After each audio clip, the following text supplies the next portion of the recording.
problem, but not a solution. This is not a new problem. I mean, I'd say it's a huge gap. It's causing real harm. I've got a constituent. He earned £19,000 a year.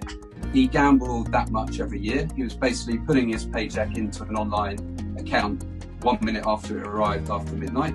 He was borrowing on payday loans.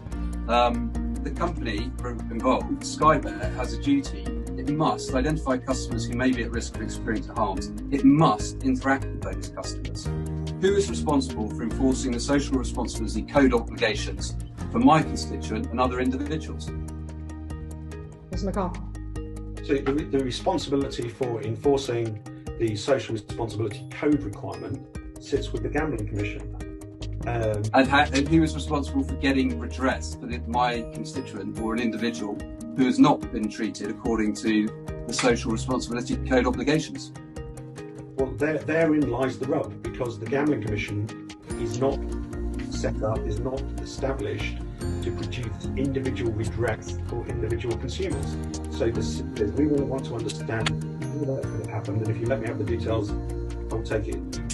So this is a flaw in the 2005 Act. This gap.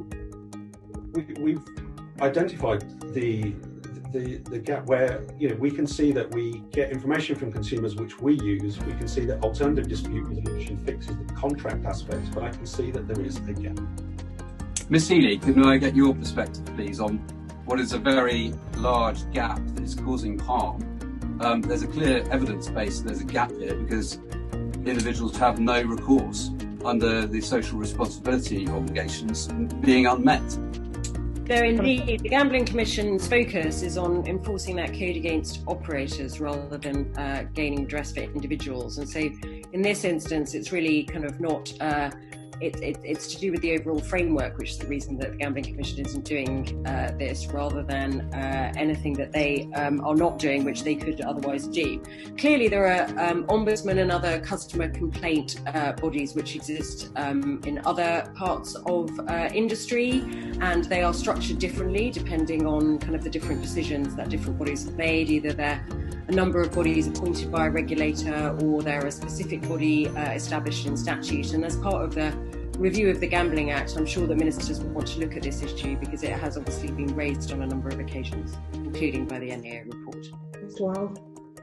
Well, yeah, I'd go a bit further than that. I mean, it seems to me that the deck is completely stacked against the individual here in favour of betting companies and gambling companies who are not held to account against individual action, where at the heart of protecting problem gamblers is identifying customers who may be at risk of experiencing harm.